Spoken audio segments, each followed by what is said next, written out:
Hey, good morning, good evening, good afternoon, everyone. It's Vedic Real Economist coming to you live on this edition of Rogue News Exit Strategy Special. We have with us the man of the hour. And for those that don't know him, his name is Stanislav Krapivnik. How do you pronounce your last name? Krapivnik. Krapivnik, yes. And Stanislav is a former U.S. Army officer, served in multiple theaters, somebody who is a great expert, somebody who's been there, done that, got the T-shirt, knows what's happening globally with the geopolitical events that are transpiring that many people either A, just don't get, or B, they're just starting to scratch the surface of, hey, something's wrong, but I guess somebody will save us, everything's going to be okay. Folks, we are in a absolutely monumental moment in history as one power and one world empire passes away and is being supplanted by something new and better. And most people can't see that. Stas, as we like to call him over at Exit Strategy, Stas has always been able to see this. He's somebody who's traveled throughout Eurasia. He understands what's going on. He knows the game that's being played. And I'm excited to have him on. So, Stas, welcome. And for the people that don't know you or are hearing you for the first time, why don't you give a little bit of an introduction to your background, and then we can just get into whatever you'd like to discuss today in terms of all the global events that are occurring that, oh my God, it's happening at such a rapid pace. So I was born in the Soviet Union, moved to the U.S. in '79 when I was a small kid. Parents, my father was a dissident, a liberal dissident, and in the 5 years he was getting his citizenship in the U.S., he became a Republican, turned conservative. Yeah, liberalism's great on paper. But the Soviet Union, what most people don't understand, the Soviet Union, when it was founded, it was very liberal in the 1920s, and that was to get foot soldiers, pedophiles, whatever, to get foot soldiers against the Christian white movements that were fighting on the other side of the Civil War. But once they came to power, and the demographics were abysmal, so by 28, it was no more of this. Family, and it turned extremely conservative, even though it was communist. Well, socialist, it's never communist, but it was culturally very conservative. But so liberalism was this, wow, the West is liberal. So yeah, we moved to the West. My father became very conservative very quickly. And that was old school liberalism. It's not this insanity today. And then as a fact, the city I'm from, my home city, Lugansk, is the one that's been getting shelled for 10 years by the Nazis in Kiev. Right. Well, am I supposed to say that? you could over here. Totally. Feel free. Excellent. That's you say the truth and you get blocked and banned on most of the Western platforms, God forbid. And then I come from a military family. My mother's family have been serving since the times of Ivan Grozny, Ivan the Feared, not the Terrible. Terrible is a British mistranslation propaganda. He was Ivan the Feared, and all the enemies of Russia feared him for good reason. But so went in the army, served out 11 years. Got up to major's rank, turned it down, and left. And I left political reasons. In '99, I was in Dragon Brigade, which is 18th Airborne Corps headquarters, and I was a captain. And at that point is the first time you really get to see the bigger picture, because when you're at brigade or battalion or company level, you don't see it. You see what's next on the agenda. Whether you do the next training or going to Bosnia or preparing for Afghanistan or whatever, you don't see the big picture. And when I got up to corps level, the big picture, and this is 1999, the big picture was we're getting ready for war with Russia. And it wasn't because they just started; they never stopped, right? So. Except for like 2 weeks. I mean, I'm sorry, 2.5, 3 months when we were getting ready for planning the invasion of Baghdad. except for that, everything else was, different scenarios fighting the Russian army. And I didn't want to fight my own people. So it was kind of, yeah, okay, thanks. See, now that I see the big game, and this is where the politicians are all going, oh, we're friends, we're huggy wuggy, this is a new beautiful friendship. I see the soul. I looked in the eyes, I saw the soul. Get ready for war. Yeah. So yeah, that was the hypocrisy was there. And then I went to software development. Was my second degree. Did that for a couple of years, right when the big bust came, and that was when the bubble burst. First of all, I got to see globalization firsthand. I was living in North Carolina. Spent about half my life in the South, in the Great South, um, and a good chunk of it in North Carolina. And North Carolina was a really rich state, right? South Carolina was the poor state. North Carolina was the rich state. And then the mid 90s hit. And, what Americans are never told, but the collapse of the Soviet Union wasn't just a catastrophe for people living in the former Soviet Union. It was a catastrophe for the American worker. Because the moment the Cold War was over, the US government said to the oligarchs, go where you want to go. And we'll even help you. Because when they were moving to China and other places, they couldn't get rent on their factories and their startups. So the rent, insurance. So the U.S. government was paying for it. So the U.S. government is taking taxes from the workers and paying for their factory, help their factories leave and put them out of work. And North Carolina, it just economically collapsed over about a 10-year period. And you just watch one industry after another dying out. These towns that are one-hit wonder towns, whether it's agriculture or woodworking or chemical plants that were supporting the furniture industry and all. And, it just one after the other. Everything is dried up, left, and the state just died. It's horrible to watch. So that was a pretty good clue on what globalization really means for anybody's industry. So that after that, after I finished with the military and the software development died. And, the industry magazines and journals, they were counting up about 3,000 to 4,000 applicants per job within a 2-week period. That was the average.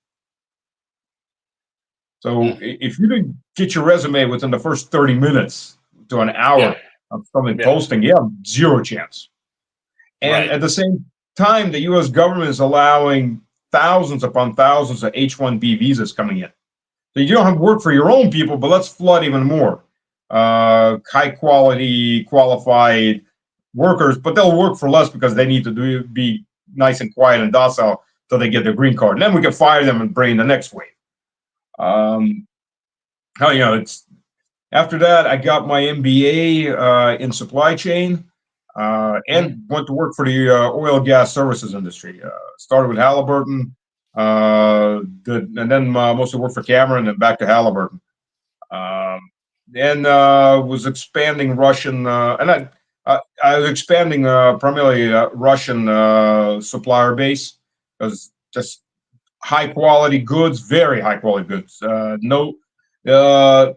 Our best supplier was a Italian supplier, and it was 0.2% better in quality rating than the Russian suppliers, and 30% more expensive.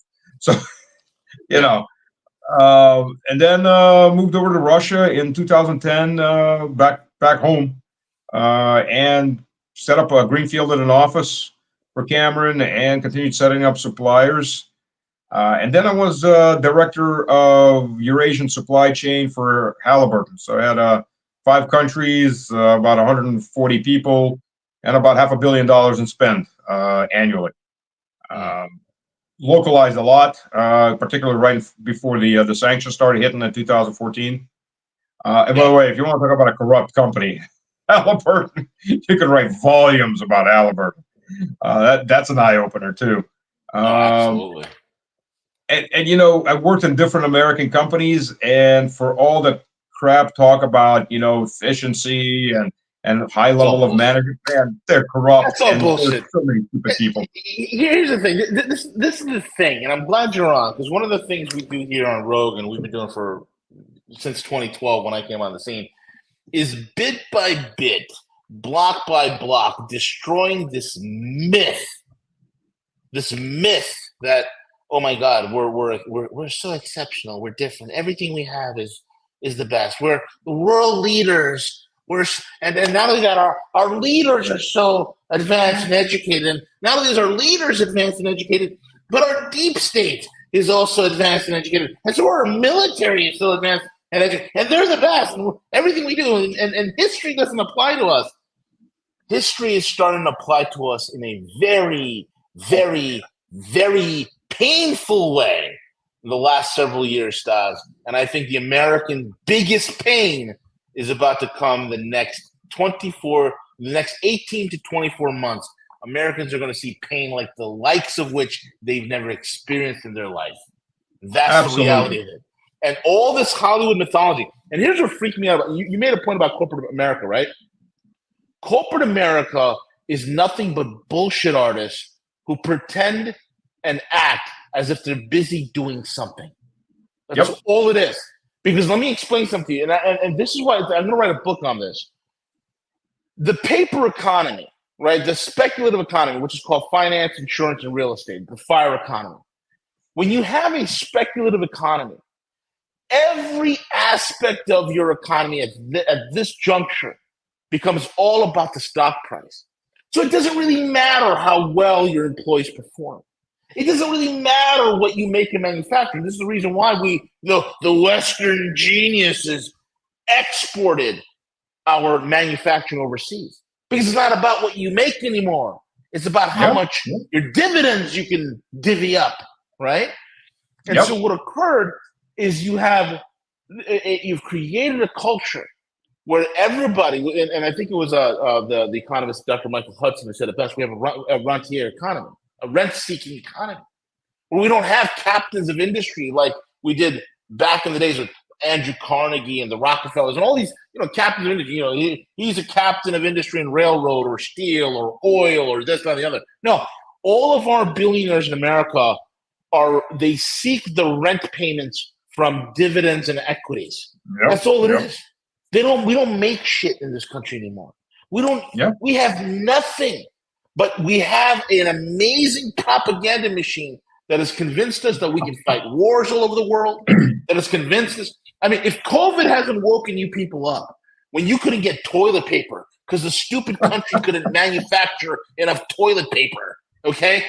How the hell are they going to manufacture tanks, advanced weaponry? They can't. And with the paper economy, you can do all sorts of wonderful things. Not only could you bullshit about how productive you are, right, and how great your corporations are, but you could also lie about your GDP numbers. You could say such inane bullshit as, we are the largest GDP in the world. We have a $36 trillion economy and all the other nonsense that goes along with it.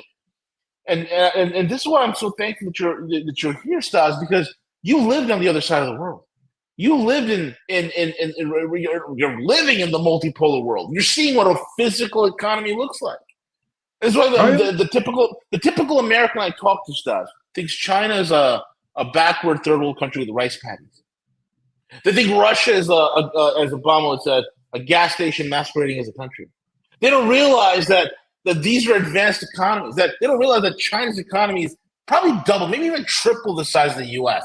in real purchasing power parity. That's number one. And number two, they don't realize that a country like Russia, when you really start getting out of the stupid GDP nonsense and getting into purchasing power parity, here's Russia that could literally make an advanced next generation stealth fighter from nose to tip of tail with completely indigenous produced parts, and Germany can't do it.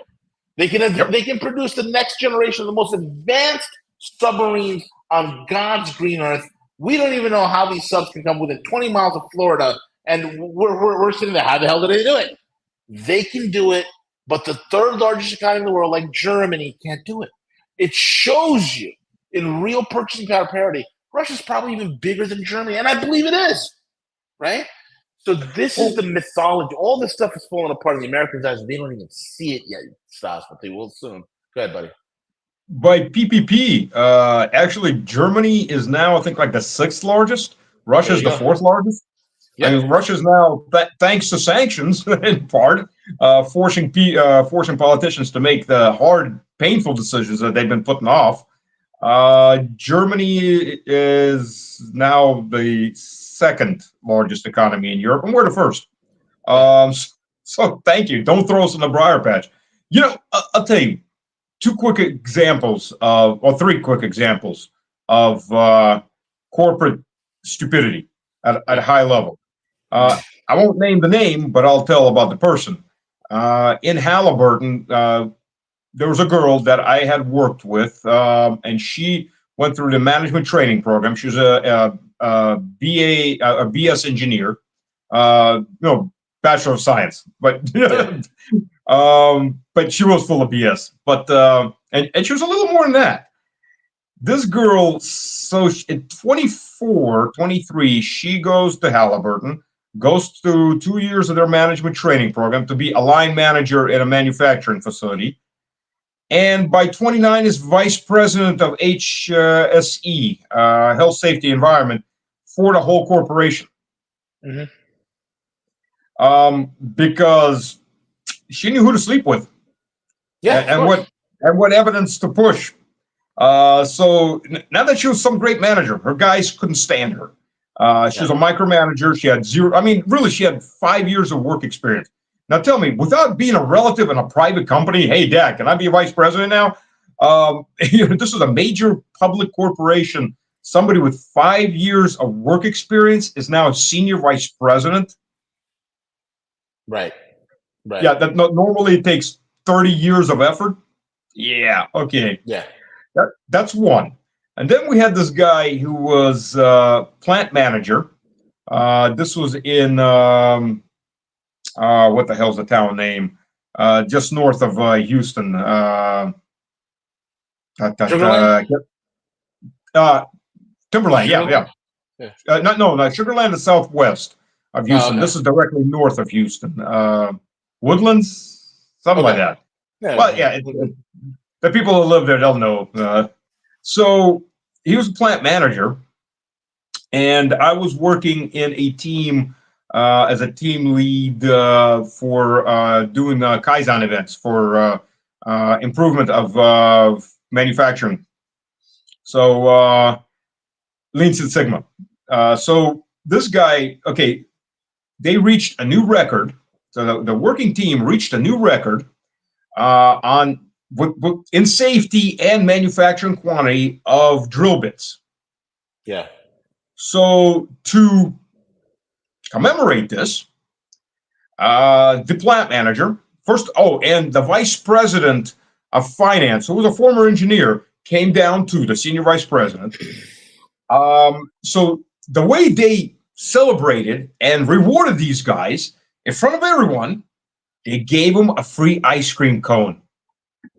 I kid you not. They gave these guys, but these are grown men, right, who busted the plant's record. The plant's been there for like 40, 50 years, and they gave them a friggin' ice cream cone.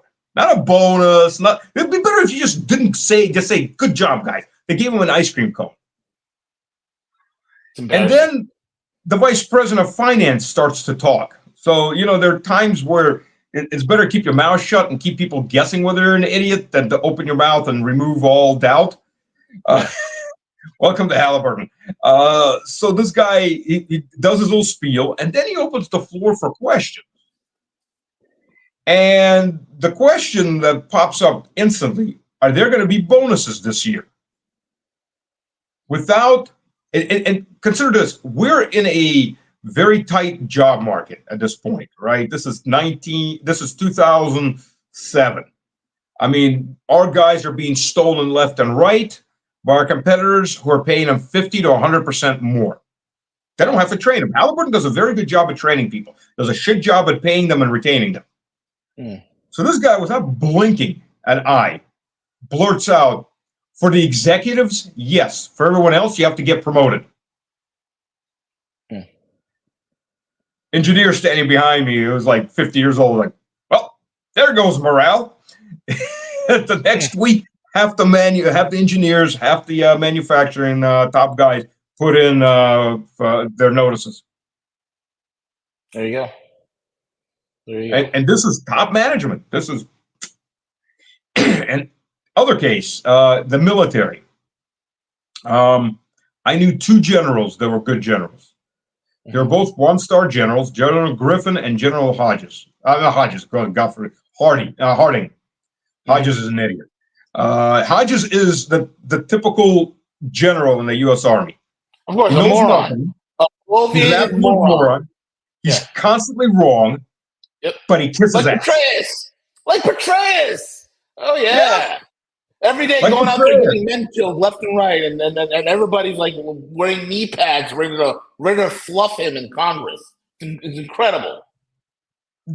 Griffin, and the difference is Griffin and Harding, they were both one-star major generals. They never got past that. They were absolutely politically incorrect. I mean, hell, Harding smoked when it was forbidden for officers to smoke. They both grew up as enlisted men. Griffin in the Marines, Harding in the Army, and they were probably one of America's last fighting generals. They had seen combat firsthand as enlisted. As a matter of fact, Griffin was in all of these little bush wars in Latin America that were never declared wars and were really never, the public was never told, and they were coming in there to support various corporations that were abusing the locals, and the locals finally would get pissed off and revolt. Griffin was pretty cynical about that. That they were the paid muscle, just like Dudley Dumore, if anybody knows who he was, Commodore of the Marine Corps in the 1920s. Who said, war is a racket. And my guys were very expensive paid muscle for the mob. Smedley Butler, not Dudley Dumore. Yeah, Butler. Smedley Butler. Yeah. Smedley Butler. Yeah, Smedley Butler. That's a. Who, by the way, Prescott Bush, George Bush Jr.'s granddaddy, along with Henry Ford and a few other millionaires, since there weren't any billionaires yet, they came up to Mr. Smedley, who despised the U.S. government, and said, "Hey, take your veterans who aren't getting paid any of their benefits that were promised after World War I. Overthrow the government. We'll set up a fascist dictatorship. You'll be the dictator. We'll be the gray cardinals, and then we'll go forward." And as much as he hated the U.S. government, he was still a patriot. He went to Roosevelt, who he despised, and gave him the whole news. And the coup was busted up. A few people were removed physically and spiritually, but the vast majority, like Prescott Bush and Ford, weren't touched. They were too powerful. Yeah, and that's a historic fact. So exactly. there you go. Fast forward us to today, since the CIA-led coup that Victoria F the EU Nuland stated that the State Department spent $2.5 or $5 billion trying to overthrow the Yanukovych government in Ukraine, which created this mess that we're in today. Yep. Where's the current state of affairs? Because every day the U.S. media, which has been trumpeting since 2014, of how the Russians are failing, and it's pretty funny that in 2014 I actually wrote an article stating Ukraine, where the dollar goes to die, that's going to be the impetus, the catalyst that's going to bring down the U.S. empire and Europe in general, and we're living it. What is the current status on the ground right now with the conflict, where it's headed, and where do you feel is going to be the next several months, especially here with the quote-unquote election coming up, which God help us. Well, begin with that. Dispel the notion that Yanukovych was pro-Russian. There hasn't ever been a pro-Russian Ukrainian government. They're not particularly pro-West either. They're pro their own pockets, because every single Ukrainian politician that ever came around was just one massive crook, regardless of which side he leaned toward. They're all crooks, every single one of them. I mean, Ukraine left the Soviet Union debt-free. Russia took all the debt of the Soviet Union. Ukraine had an industrial and scientific base the size of France's, Right. and a population of 45 million people. The population, almost the population of France, and an industrial base the size of France. And prior to the special military operation kicking off, the president of Uganda was very upset when it was compared that Ukraine is on the level of Uganda, and he said, "No, we're much richer than they are." Let that sink in. In less than 30 years, you want to talk about de-industrialization. I mean, that's corruption on a whole new level. Mr. Biden and the family of crooks who are knee deep, and the rest of the people around them are knee deep, neck deep in all of this. So yeah, it went pretty pathetic pretty quick. So when that revolution happened, Ukraine had a free trade agreement with Russia, which benefited Ukraine a lot because Russia is a huge market and it absorbed the majority of Ukraine's production. Ukraine's production was constantly falling. I tried to set up some Ukrainian suppliers, and after about a week of bopping around with my metallurgist in Ukraine and just, the prices that these guys are giving you would make the Germans flush with embarrassment. Because they're all these presidents or owners of these companies, and these were, in this case, metallurgical facilities doing closed and open die forgings and castings. All these guys, this was in 2008, and they still had the 1990s mentality. The Russian businessman had left a long time ago. And that I just need to make it big once, and then I'm leaving for Italy or Germany, and screw you all. And they're trying to make big off of you. It's like, yeah, buddy. Their view is Western companies are fat and dumb. Oh, they may be fat, but they're not dumb. You don't stay fat very long if you're dumb. So it's kind of this is a dead end. But Yanukovych started leaning toward the EU, and Russia actually said to him, "Look, if you want to have dual partnership between us on one side and you on the other, we don't mind. Just don't go against us militarily. Stay neutral."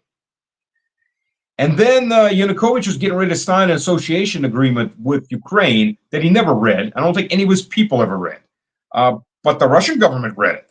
And the last time Yanukovych came to visit Putin, they put that agreement in front of him and said, "Have you even friggin' read this crap?" Because this is an absolutely one-sided agreement. Ukraine gets about that much extra free market, and the EU gets this much to flood you with everything. Tax-free, duties-free, and just wipe you out.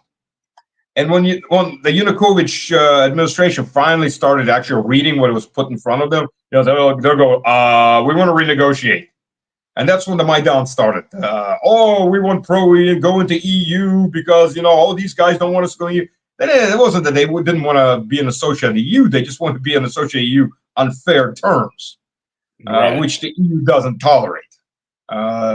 EU takes its playbook out of the US. You're either a vassal or you're an enemy, or you're a target for colonization. So Ukraine was a target for economic and political colonization. And then for all his faults, Yanukovych was freely elected. And then the US government cooed him. There's no other way to put it. Using actual Nazis, flat out and out Nazis. These aren't neo-Nazis. These are Nazis. These are Heil Hitler, and we'll put a tattoo of him on my chest, and let's kill all the Untermensch Nazis. The only massive twist on this, which is mind-boggling, which blows my mind totally, are the Jews. Listen out. I'm not anti-Semitic, but first of all, okay, so Zelensky is ethnically, he's Jewish. His wife is Ukrainian, but okay. Religiously, I think he's an atheist, but that doesn't matter. Because definitely any person who believes in God wouldn't have the crap that he does. But, and I'm talking about his acting career. I'm not even talking politics. That guy is about as queer as a $3 bill. Oh my God. I mean, we've seen plenty of dancing Zelensky videos of him with the dresses on and whatnot. Oh, Have you seen the Macron ones where Macron is in the club dressed as a woman dancing? It's incredible. Macron and his white husband. Yeah. And that, by the way, from the French press. And those two journalists that put that big old article together got arrested, and they are being sued for, look, I'm going off tangent, but if Madame Macron walks like a man, talks like a man, looks like a man, was not a man, all she has to do is throw some photographs out of her as a kid, right? Yeah. Or her as a young woman, or her pregnant, or by the way, her husband that nobody has ever seen, who's supposedly a top banker. And the one photo that was shown of supposedly her husband turned out to be her boss. So where's this husband of hers, or its? There's this, and then this guy appeared, or this woman appeared, and the 40 years before are a blank. Mm-hmm. So, if it was 1900s, I'd believe, okay, maybe they don't have too many family photos. In the age of digital cameras and everything else, okay. So, but I digress. I'm sorry about that. But so the Yanukovych government gets overthrown. Fuck the EU was the best statement, and I think that was specifically said on purpose. Yes, because everybody in the Western media commented and concentrated on Newland's 3 words, or actually 2 words. I guess 3 words. 3 words. Yeah. Never mind that she was discussing which puppets they were going to put in government now that they're overthrowing the elected government. Yep. Just ignore that. It's she insulted the EU. Let's just put in the yachts. She was caught saying, "Let's just put in the yachts." All of that, just ignore it. Just the EU's feelings were hurt. That's what we'll talk about. Peasants, don't look at the right hand. Don't even look at the left hand. Right. Look at the ceiling. Crimea, because there were anti-Maidan demonstrations going on too. They weren't as big, but there were anti-Maidan demonstrations. And Crimea is a special case. Crimea never wanted to be part of Ukraine. In fact, Novorossiya never wanted to be part of Ukraine. Just a little tiny history in Ukraine. Ukraine literally means the southern hinterland. Kraina, hinterland. So Ukraina is southern hinterland. And the Ukrainian would literally translates into South Hinterlandians. Mm. How many nations in the world have ever been called hinterland? Not that I know of. Right. If you're a hinterland, you've got to be a hinterland as part of something bigger. Exactly. Otherwise, how the hell can you be a hinterland? That's by definition. Right. So Ukraine. So there was never a country called Ukraine. Let's begin with that. In 1917, there were Ukrainian nationalists who were, by the way, first created by the Austro-Hungarians. They were in the 1880s. And they were created out of Carpathian Russians who wanted to break away from the Austro-Hungarian Empire and join the Russian Empire, because they're Carpathian Russians, ethnically Russian. They're not called Russinians, but they consider themselves Carpathian Russians. Orthodox Christians, they speak an old dialect of Russian. They wanted to break away, so the Austro-Hungarians created the first 2 concentration camps in Europe, started pumping them through that, and creating a new culture for them and forced Catholicizing them and created these Ukrainians. There was a lot of people that died in those camps. And they created a subculture called Ukrainians. And when World War I kicked off, the intellectuals out of this new subculture went to the Kaiser, said, listen, give us the POWs from these Western regions, not from the cities, and not officers or NCOs. Those guys can read and write. Give us the uneducated line infantrymen, right, from the villages. And we'll educate them that they're not Russians. They're a suppressed minority called Ukrainians. And from there, you got Peklura and his 40,000. And then you wind up with the first pseudo-civil war. And then the Soviets were there, the Red Army was there fighting the White Army, and then the Poles invaded. So you got this whole mess going on. And then Ukraine comes into Russia, into the Soviet Union as a separate independent republic in the form of Malorussia, which is kind of Kiev, but Kiev was really a Russian city. And the territory is just west of Kiev, like 4 provinces west of Kiev. Lenin and the communists, in an attempt to divide the Russian people, they created a separate Belarus and called them Belarusians. And then they created a separate Ukraine and added Novorussia, which means New Russia, to Malorussia, which means Little Russia, and created this Ukraine. And then they started forced Ukrainization. So that started in 1923 and lasted until about 1939. Oh, no, 1936. Stalin ended it. And what it meant was everybody, so they took this Ukrainian language. Central Ukrainian language was really just a dialect, a country dialect. In the cities, everyone spoke literate Russian. And in the countryside, they spoke their own dialect, which is still just a degraded, grammatically degraded Russian. But then you had this exactly. Western dialect called from Galicia. And they took this Western dialect, which, by the way, that area was under Poland for the most part until the grabbed that and grabbed Western Belarus, and the Soviet Union got it back in 1939 when the Polish government collapsed and went into exile. So when they say the Soviets invaded Poland, they really just invaded Western Ukraine and Western Belarus and took them back. That Poland grabbed in 22. But we'll ignore all that. So they started forced Ukrainization, which meant anybody in any kind of position of authority had to speak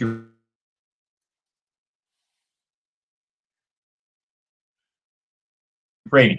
Courses, or they'd be fine. Particularly, they didn't have people to run schools, they didn't have people to run factory and have teachers for a while because people spoke Russian and were Russians. What the hell is this Ukrainian crap? Right. And this continued up until the mid 1930s when Stalin came to power and he finally stopped it because it was creating these fascist territories that were trying to ethnically cleanse everybody else. So when Hitler arrived, the Banderites, Bandera and Shukevich, they formed Una Unza, and they started massacring. They were client state of Hitler. Hitler was never planning on letting them have a country of their own, but they were good patsies. And they massacred about 1.5 million, 2 million people. And they murdered something like 300,000 Poles. And if you look at the archival photos, Jesus Christ, these guys are animals. And I don't know what it is about Nazis. They love to take photographs of their victims. I guess. I don't get it. Well, I guess it's family bonding thing. You come back from the war. Look, kid. Look who I raped, butchered, and murdered. Look at the little kitty. Yeah, chopped his head off. Woo, woo. Yeah, I don't understand it. I don't know. They're the first social media psychopaths, man. With the selfies. Yeah. It's a Nazi thing. They adore doing it. The German Nazis, the Croatian Nazis, the Ukrainian, Western Ukrainian Nazis, whoever it is, they all love taking photos of their victims. How they're killing people. Thing, man. It's a spiritual demonic thing. There's no other explanation. Absolutely. Yeah. And these archival photos, they take Polish kids their time with barbed wire to trees and leave them in the forest to die from the cold and starvation. They massacred Jews. They massacred Russians. They massacred what was now being called Ukrainians that didn't have the right political views. Right. And then eventually they got destroyed. A lot of them, the U.S. imported something like 30,000 plus families. And Canada imported another 10,000 plus families. Right. And these guys are out and out mass murdering Nazis, right? But the U.S. had no problem importing them. So, and there's still whole villages of these guys up in New Jersey, Ellenville. New York, Pennsylvania. Ellenville, New York. There's a Stepan Bandera statue over there in Ellenville, New York. That's in the Hudson Valley. That's not, an hour from the city? Yeah. So jump forward. And so we've got this Jewish president, he can't be Nazi because he's a Jew. Well, being a Nazi has no ethnicity. Yeah. Plus his he put Bandera officially as the father of the country. right? And the military, the day of the army, is now the day of the foundation of UNA-UNZA, which was the military wing of the Nazi Party of Ukraine that did all the murdering. Yeah. It's right there, right? It's not being hidden; it's out in the open, and all the symbolism, the Nazi swastikas, everything. I mean, and in at the beginning of the SVO, the Special Military Operation, SMO, SVO is in Russian, Специальная военная операция.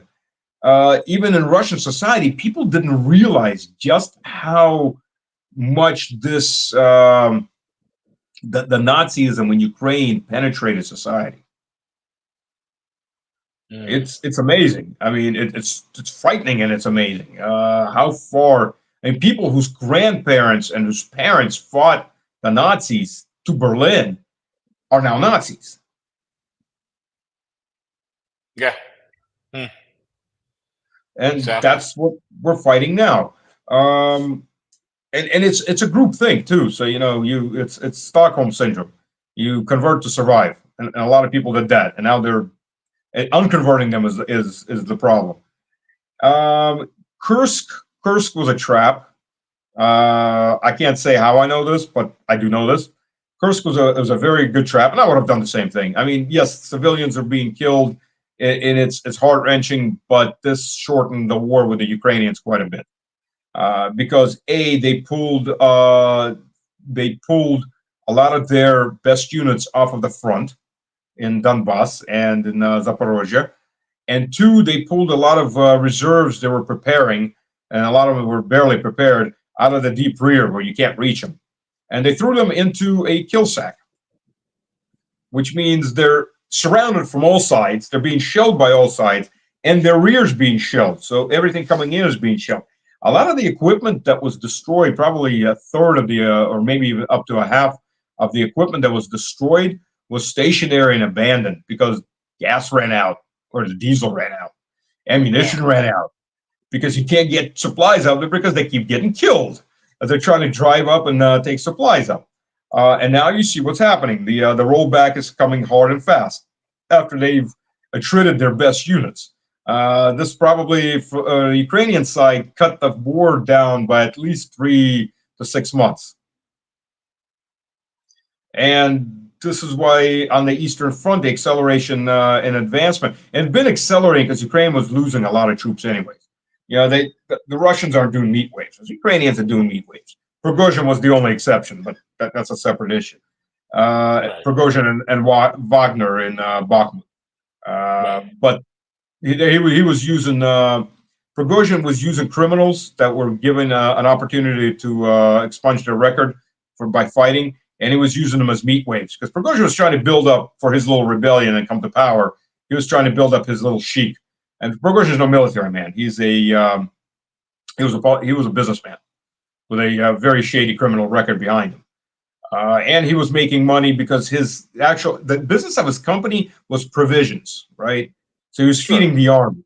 Wagner was something he bought as a secondary outfit under his big company. And it was questionable how much he was stealing while we were at it. Because they actually literally found vans full of money when they raided his office complex. But Prigozhin, there were about 19,000 killed from the Russian side in Bakhmut, fighting in Bakhmut. Out of those 19,000, about 17,000 were Wagner. Out of those 17,000 Wagner, 2,000 were actual Wagner, the guys that had been well trained, well compensated combat veterans. The other 15,000 were criminals or former criminals that he was just throwing in meat waves. And that's why the government came down and said, that's it. You can't recruit in prisons anymore because you're just killing people off and then screaming, oh, give me more ammo because look at the guys that died. And they're dying because you're just throwing them in meat waves, literally. Right. It got the effect, but it got the effect, walking on your own corpses. The rest of the Russian army didn't fight like that. Prigozhin fought like that. The Ukrainian army fought like that. There's about, as much as people are trying to deny the facts in the West, if you listen to the real experts and what's coming out, Ukraine has lost about 700,000 dead. That's crazy, man. That's Russia's crazy. lost about less than 100, about 95, 90, 95. And I know some of the people have been killed. So Ukraine's lost about 700,000 dead. And you've got to figure about 1.5 times to 2 times as many heavily wounded that aren't coming back either. So at least 1 million invalids. The only reason there isn't more invalids is because a lot of them just die on the battlefield. And the Ukrainians literally won't pick them back up. And when Russian troops were at first coming out to pick up the wounded Ukrainians and take them POW, get them medical help, Ukrainians were using them as bait, and we were hitting artillery fire on the Russian guys trying to extract them. Okay, fine. They'll just lay out there and die. And then get eaten by pigs and feral dogs. And I'm literally meaning that. The pigs are gotten real fat. Yeah, it's just one of those little facts of life. So how many dead Ukrainians, how many dead Ukrainians, God only knows. Because until the front moves in any one area and our guys count up the bodies and bury them, nobody knows, because the Ukrainians, they don't want to count them up. Partially, by the way, because a lot of these commanders on the battalion and brigade level are corrupt as hell. And they're collecting these dead guys' salaries. So the more people they pump through their units and get killed off, the more salary they make. And as the world is waking up to the fact that this Ukraine thing is blowing up in the West face, because the West is, we're a civil, a group of countries led by idiots and morons, total idiots in the highest regard, and the world's waking up to this, man. And now, all of a sudden, there's this, hey, we should really question Western institutions. Maybe our institutions are lying to us. And we're at a point where it's almost too little too late. We've gutted ourselves as all Western countries have gutted themselves in terms of manufacturing, in terms of industry. We're heading for a financial pitfall, the likes of which we've never seen before in all of human history. The financial collapse that is coming is going to make the 1929 stock market and Great Depression look like a walk in the park. It's going to make it look like a Sunday school picnic, man. Yep. Because people don't realize, like, when the Great Depression occurred, you had 90% of the American population at that time were living in the country, in the rural countryside and farms. Today, you have the exact opposite. 90-some-odd% of Americans live in suburbs and in urban areas, and very little in the farms and in the rural countrysides. So we're not very close to our food supplies. And when the logistics and things start breaking down, you're going to have people eat each other at a massive scale. At a massive scale. Unless the trajectory that we are in stops, unless the people rise up and put an end to the trajectory that this nation is on. I don't see any correction to this, man. And, right now it's just been revealed by some Homeland Security whistleblower that there's at least 5 assassination teams hunting Donald Trump. Whoa, 5. Yeah. I knew 3, but wow. Yeah. Now it's 5. Now it's 5 assassination teams that are hunting Trump. All this happens, and Americans are like, this is like a Jason Bourne movie for most Americans, They're waiting Which for one? There's a whole series of them. There's a whole bunch of them. Well, with the shaky camera and everything, And there's somebody's going to step up, that somebody's, saving them. And the big problem here, Stas, is that the American he doesn't realize there's nobody coming to save anything. It's worse than that. Yeah. It's worse. America has made enemies of everybody, including its vassals in Europe. Who, by the way, if America falls, they're going to grab what they can grab. Of course they will. And they're looking. Russia never wanted to be America's enemy. Never. I mean, three times in history, Russia has asked to join NATO. Yep. And the first one was Stalin. In 1948, Stalin said, well, let's make Europe militarily safe for peace. Let me join NATO. And they're like, yeah, right. You're missing the point here. And then Yeltsin asked to join NATO, and Putin asked to join NATO. Yep. Exactly. So But then what's the point of NATO if you don't have an enemy?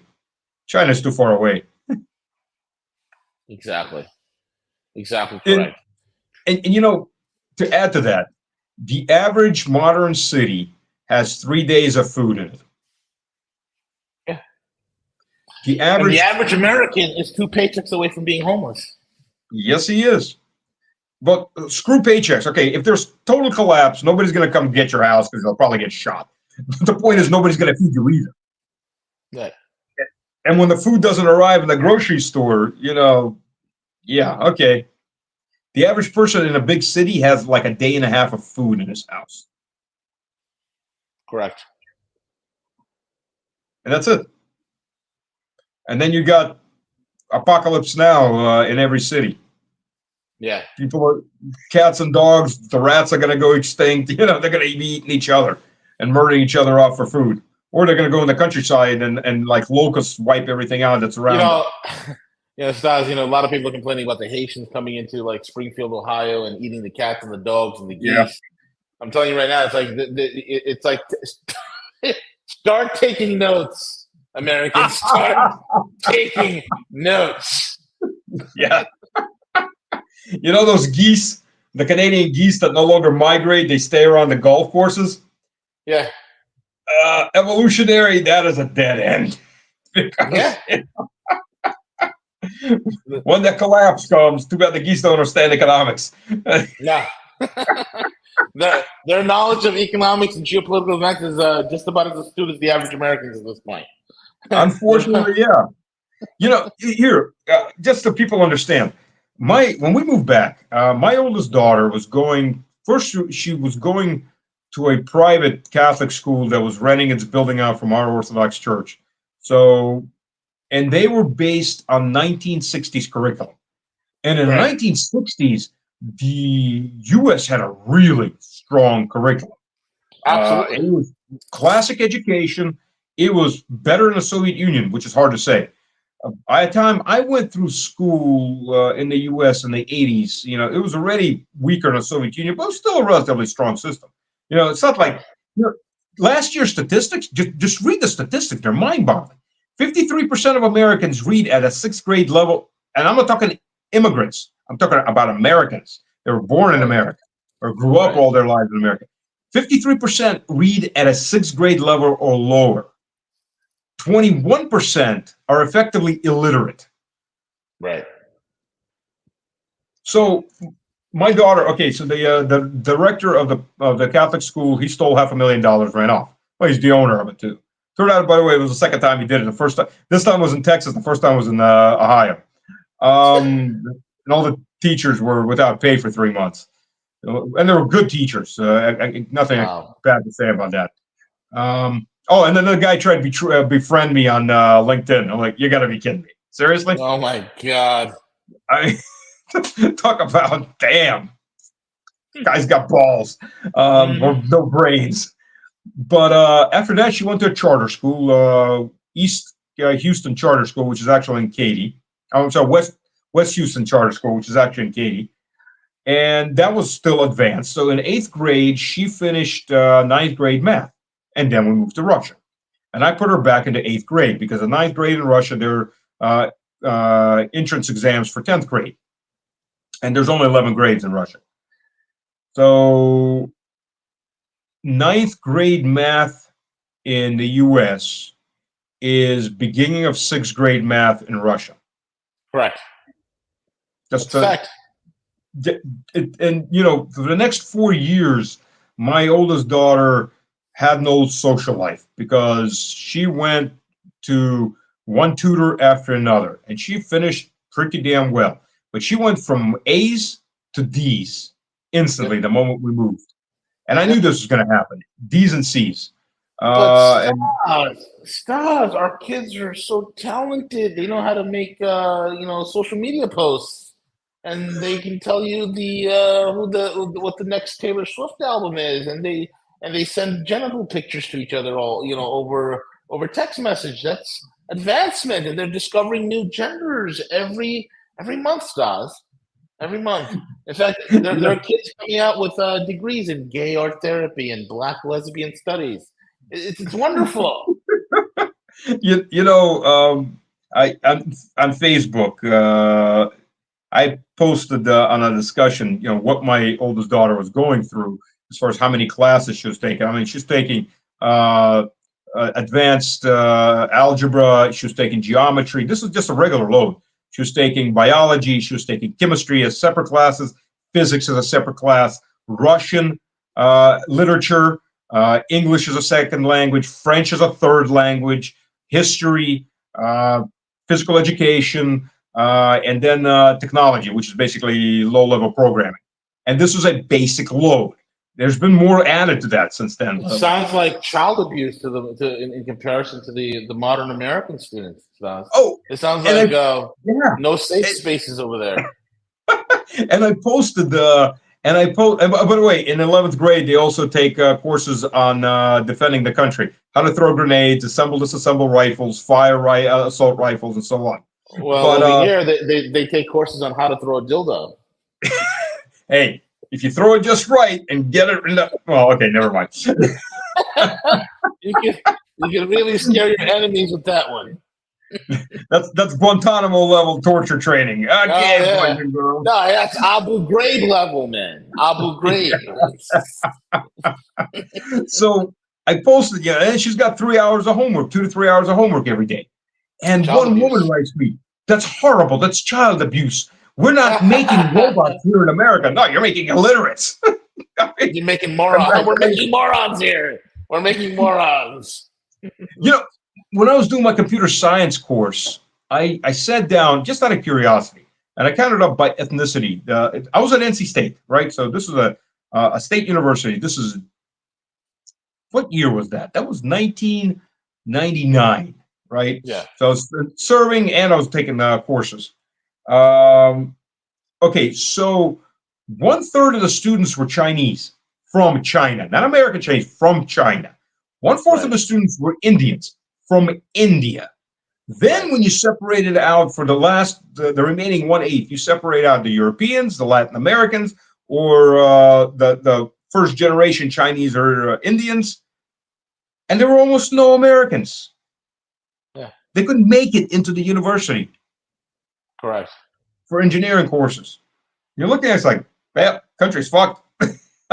and China and India both had this great program. And I knew this because I'm friends with both Chinese students, and they were on my teams, and Indian students. They had this really great set of programs back in the late 90s and 2000s. They take students and their families, if they were married, send them to the US for a full education through a master's degree in engineering, pay for everything, pay for them to live, allow them 4 years to work on the local economy, get their hands dirty. And then by contract, they come back to China and India and become professors. Yep. I mean, what can you say? Nothing. And in very short order, all the science and technology is now exported. Yeah, but it's we have nothing to offer these people that are graduating STEM and whatnot. What are they going to do? Work in Silicon Valley? What's Silicon Valley making? That's why I call it Silly-con, SILLY-CON, because it is a con. Silly-con Valley. They're not making anything. And then it's funny watching the collapse, right? I was watching one of these American talking heads, Dan Bongino, right, this morning. And I was laughing because he's like hyper-bloviating about how when Kamala comes in, everything's going to collapse and we got to stop her. All well and good. But then he's like, oh, the AI is going to run everything, and AI is going to be, it's going to be like, what is that Tom Cruise movie? About the pre-crime, or not pre-crime. That was the. Come on, Chad, help me out here. It was pre-crime was the crime that they foretold who was going to commit a crime. They arrested them before yeah, so, exactly. What the hell is that? I don't remember the name of the movie. I know the movie, but Christ, I can't remember the name of it. I'll tell you right now. It's on the tip of my head. Minority Report. There it is. That's it. Minority Report. Yeah, it's going to be like Minority Report and this, that, and the other. And I'm like, this country doesn't have the infrastructure to charge its EVs at night. How the hell is going to have any sort of a grid to run AI to run? This is what happens when you don't have a real education on economics and industry and production and all the logistics. No concept of it, and all the concepts are formed by Hollywood. This country can't make nothing. It's not going to look like some advanced. Oh, it's going to look like Minority Report. No, it's not. It's going to look like Venezuela. It's going to look like Argentina. That's what it's going to look like. You know, in the middle of a currency. Argentina was formerly the richest country in Latin America and was on the level of any European country just 100 years ago. Right. Yep. It was a very rich country. It was. It wasn't that far behind from the U.S. No, it wasn't. That's why there was a America. Yeah, there was a saying. Hey, to be as rich as an Argentinian was a saying. You know, that used to be said. You know, so how many times have they? How many times have they defaulted on their debt in the last 100 years? Like 10, 12. Who's going to loan to us? Who's going to lend to us? And this is what the average American doesn't understand. And I think my colleague Matthew Eric says it best. He said, America is a country that's on fire. It's a house on fire. And China and Russia is the water that can help put it out. Because our idiot morons in Europe can't do nothing. They're about as impoverished, even worse so than we are, right? The only countries that people will rebuild. Rebuild with what? People don't understand. When you destroy an industry, the very nascent knowledge of how you can create that very thing that you exported and destroyed, you lose that forever. This is why we're building a new chip factory in Ohio. We're building a new chip factory in Idaho. Doesn't mean jack shit at the end of the day because they can't do it. This is what TSMC, the largest semiconductor producer in the world from Taiwan, TSMC is setting up shop in Arizona. And they realize the bloody American population is so stupid and so behind the times. They can only do half the chip. And then the rest of it, they have to ship it back to Taiwan to finish it and bring it back and ship it back into the United States. And these chips are not even the advanced chips. These are chips that from 3 years ago, right? 3 years ago, 3-year-old chip technology. Because do you see what I'm saying? It doesn't exist here. So we cannot reindustrialize without the help of China, without the help of Russia. We can't do it. You know, I'll give Trump credit. When Trump was president, he was trying to reindustrialize America. But the problem is, you know, tariff wars and all that. Yeah, you might push some industries to come back, but they won't for several reasons. One is literally the cost of doing business in America. It's gigantic taxes are just a small portion of it. Insane regulations. State level regulations, just the insanity involved in that, the level of corruption, the amount of kickbacks that you have to do to be able to stay in business in America, it's mind boggling. Why bother? It's like it's easier for me to set up a company and run a business out of Russia or China than it is to do business here in the United States. And that is a sad fact. Why would I do business in any Western country? It's an atrocious nightmare. I mean, we literally let the idiots take over, man. Literally let idiots take over. And this is what we have. And nobody trusts us. Yeah, and nobody trusts us anymore. Who can do business with us? Lavrov said it best. America, the West, and America is agreement non-capable. It's agreement non-capable. Who can, okay, you make a treaty with one country, well, the next jackass comes in 4 years and his administration and whatever deep state apparatchiks follow him, that agreement could be done away with. And this is what I think it was Kissinger who said it best. It's a dangerous thing to be an enemy of the United States. It's a deadly thing to be an ally of the United States. They used to say the same thing about the British, though. The saying with the British was the only thing worse than being the enemy of the British is being their ally. At least the enemy knows who his enemy is. These are the guys that'll stick a knife in your back the moment they think they can make a little cash off and kick you under the bus instantly. Thanks. Only business. You know, nothing personal. Right. I mean, the only country we won't do that to, at least until the chips are down, is our friends in the Levant. Our friends in the Levant will always stand by them. because they're just as psychopathic as we are. Listen. When that certain lobby that doesn't have to register as a foreign agent, the only lobby representing a foreign entity that doesn't register as a foreign agent has a handler for every member of Congress, a separate handler for every member of Congress. Are you talking about the lobby that rhymes with Tampax? Yeah, something like that. Yes, that shall not be mentioned. Yeah, that one. That one. The six pack. Not quite sure who's the boss and who's the bitch in this case, but I know who the deep pockets are. Yeah, exactly right, man. Exactly right. So McGregor said it best. I loved his line. It's a self-licking ice cream cone. It's a self-licking ice cream cone. It's great. Give us money, we'll give you kickbacks from that money, so you can give us more money, and we'll give you more kickbacks from that money. Woo! Washington D.C. There was a report out when Obama was president. It said it all. The best place in the world to invest your money, and again, this is with Obama. The best place to invest your money was Washington, D.C. For every dollar, on average, for every dollar that lobbyists gave to members of Congress, which is in most countries, lobbying is called corruption, Right. but not in Washington. For every dollar a lobbyist gave a member of Congress, they got 255 back. It's amazing. It's the best investment in the world. That's like 200x. I love it. 25,000% return. I mean, come on, man. Where else can you find that? Anything even a tenth of that? Yeah. You're exactly robbing a bank. Even then. Jeez. I mean, robbing a bank if you're a white-collar Wall Street executive. If you're if you're a schmuck walking in with a gun, on average, they get like $2,000 in their pocket and get 20 years when they get caught, if they don't get dead during the arrest. Yep. Exactly right. But if you're Bernie Madoff, or was it Madoff? Madoff. Yeah.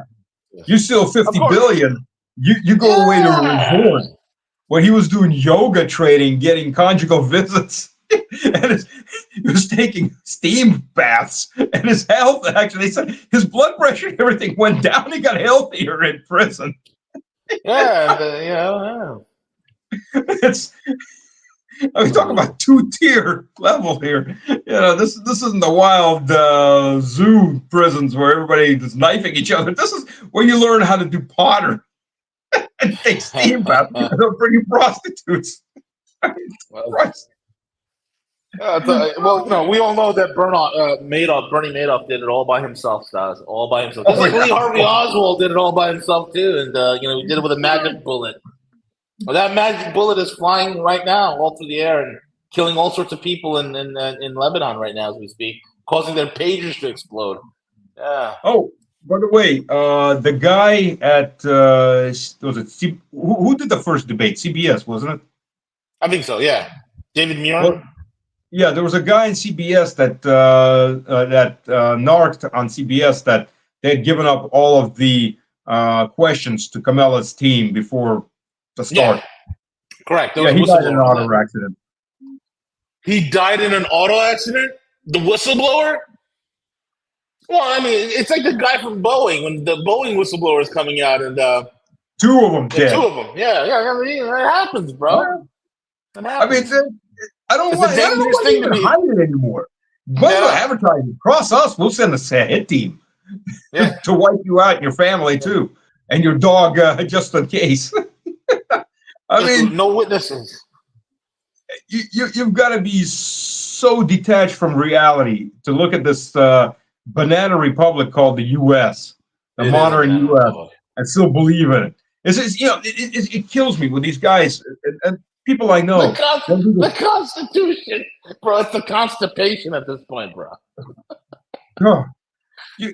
These guys are sending out the emails. This weak shit patriotism. Armchair patriotism. Support the troops. Well, if you want to really support the troops for quality of life, bring them back from all these stupid deployments. A. B. Oh, they're dying for our freedoms in Afghanistan. Oh, I'm sorry. What the fuck did your freedoms get to Afghanistan? I mean, were they going to Chicago from Well, Miami and go, oh, let's turn east? Oh, crap, we're in Afghanistan, or maybe Iraq, or Syria, or any other any other country that you've decided to invade because your freedoms accidentally stumbled there on a well, drinking binge. I well, mean, meanwhile, we did bring LGBTQ awareness to places like Pakistan and Afghanistan and Syria. You know, that's one of the good things you have to look at is the equity and the equality and the diversity that we bring in stars. yep, you're right. And in return, America was paid handsomely in Afghanistan that had almost fully destroyed opium production and set new records for 19 years.